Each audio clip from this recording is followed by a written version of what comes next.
और खबरों की शुरुआत इस वक्त की सबसे बड़ी खबर से करते हैं। लोकसभा स्पीकर से मिलने के लिए टीएमसी के बागी सांसद पहुंच गए हैं। ओम बिरला की आवाज पर इन सांसदों की मौजूदगी है। 19 बागी सांसद बताया जा रहा है कि यहां पर इस मुलाकात में शामिल होंगे। इसके अलावा स्पीकर से टीएमसी के बागी सांसदों की बैठक जारी है। इससे पहले जो ममता बनर्जी के करीबी अभी भी हैं वो यहां पर मिलने के लिए पहुंचे थे और अब जो बागी सांसद हैं वो स्पीकर से मुलाकात करने के लिए पहुंचे। अब अगला कदम क्या होगा ये यहाँ पर देखना होगा। क्या अलग गुट की यहाँ पर मांग करेंगे या फिर खुद को असली टीएमसी यहाँ पर बताएंगे, ये तमाम चीजें हैं जो देखनी होंगी। फिलहाल 19 तादाद बताई जा रही है ऐसे सांसदों की जो टीएमसी के बागी हैं। फिलहाल ममता बनर्जी से इत्तेफाक नहीं रखते हैं, अलग रास्ता अपना रहे हैं और ओम बिरला की आवाज पर ये बागी सांसद मिलने के लिए पहुंचे हैं। तो पश्चिम बंगाल की सियासत में काफी हलचल है। इससे पहले विधायकों ने अपना रास्ता अलग किया, उसके बाद अब सांसद हैं जो ममता बनर्जी का साथ छोड़ने के लिए तैयार हैं। यहाँ पर 19 इनकी संख्या बताई जा रही है।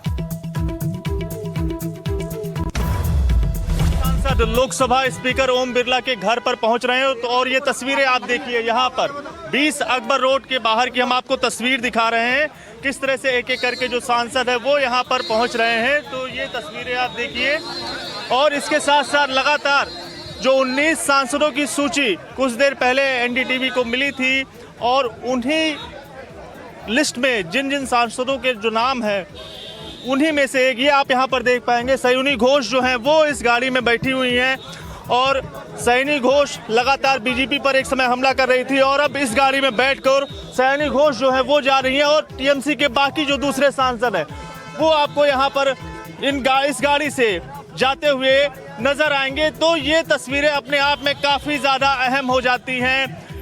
टीएमसी जो जिस तरह से टीएमसी की विधानसभा चुनाव में करारी हार हुई, 4 मई को नतीजे आए और उसके बाद बागी सांसद जो है वो आपको यहाँ पर इन गाड़ी में जाते हुए नजर आएंगे। अब से कुछ देर पहले जो कीर्ति आजाद और जो सागरिका घोष है उन्होंने भी बागी गुट को मान्यता ना देने की लोकसभा स्पीकर को अपील की थी, लेकिन उसके बाद अब यहाँ पर ये आप देख पाएंगे अरूप चक्रवर्ती किस तरह से यहाँ पर इस गाड़ी में बैठे हुए हैं और एक तरह से लगातार जो गाड़ियों का सिलसिला है वो आप देखिए।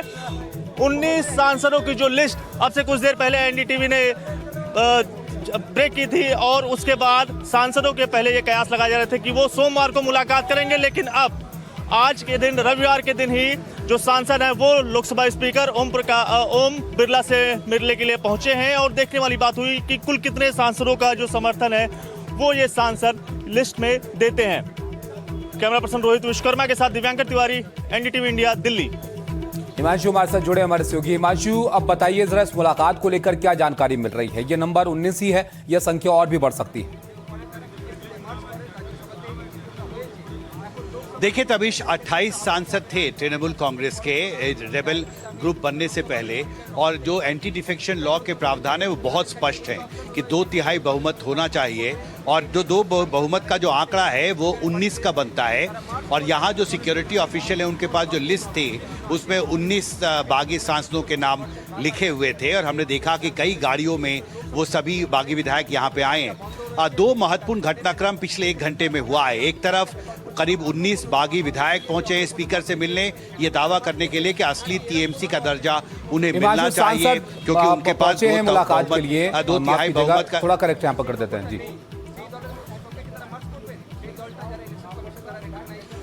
देखिए महत्वपूर्ण ये है कि 2 महत्वपूर्ण घटनाक्रम पिछले 1 घंटे में सामने आया है। एक तरफ जो 19 बागी सांसद हैं वो यहाँ पर पहुँचे स्पीकर से मिलने और दूसरी तरफ उनसे पहले कीर्ति आज़ाद यहाँ पर पहुँचे थे सागरिका घोष के साथ, जो पहला संकेत है कि ममता बनर्जी अब इस मामले में एक कानूनी लड़ाई लड़ने की तैयारी कर रही हैं। क्योंकि जो चिट्ठी लिखी है अभिषेक बनर्जी ने उसमें उन्होंने 2023 में सुप्रीम कोर्ट की एक कॉन्स्टिट्यूशन बेंच के आदेश का हवाला दिया है जिसमें ये कहा गया था कि जो कानून है वो किसी भी स्प्लिंटर ग्रुप को, किसी राजनीतिक दल के, उसको रिकॉग्नाइज नहीं करता है, बल्कि इस तरह के मामलों में जो अलग हुए हैं सांसद उनको डिस्क्वालिफिकेशन के टर्म्स में देखा जाना चाहिए। मेरे साथ दिव्यांकर भी है तबीश, जो इस मीटिंग को कवर कर रहे हैं। आपने बात की है दोनों ही पक्षों के लोगों से।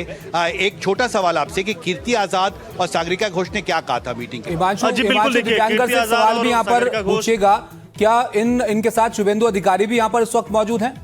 के साइन वाली जो चिट्ठी है वो भले ही उन्होंने सौंपी, और इसके साथ साथ ये भी उन्होंने जो कीर्ति आजाद से हमने बात की तो उनका साफ तौर से यही कहना था, बागी सांसदों को उन्होंने आड़े हाथ लिया और ये कहा कि जिस थाली में ये सांसद ने खाना खाया उसी थाली में छेद करने का काम कर रहे हैं, और तीखा हमला किया। और गद्दारों को लगातार वो जो बागी सांसद उन्हें गद्दार वो कहते आ रहे हैं, और आज भी उन्होंने इसी बात का जिक्र किया और ये भी कहा कि संवैधानिक और कानूनी तरफ से ये सारी चीजें नहीं हो सकती। जी, शुभेंदु अधिकारी तो नहीं आए, दिल्ली आए हैं। जी, शुभेंदु अधिकारी अभी फिलहाल वो जब बागी सांसदों लगातार भूपेंद्र यादव से जब मिलने की कोशिश कर रहे थे तो उस दौरान हमने देखा तस्वीरें सामने निकल कर आई, शुभेंदु अधिकारी जो है वो भूपेंद्र यादव के घर पर पहुंचे और वहां पर जो ये बागी सांसद है टीएमसी के, वो जब भूपेंद्र यादव जो बंगाल बीजेपी के प्रभारी हैं वो उन्हीं के घर पर बागी सांसदों की मुलाकात पहले हुई और वहीं पर वो बैठकर उस समय शुभेंदु अधिकारी 9 जून का दिन जो था वो दिन काफी ज्यादा महत्वपूर्ण था। उस दिन शुभेंदु अधिकारी ने इन सभी बागी सांसदों से मुलाकात की और एक तरह से कहा जाए जो औपचारिक तौर से ऐलान जो आज तो शुभेंदु अधिकारी जी आज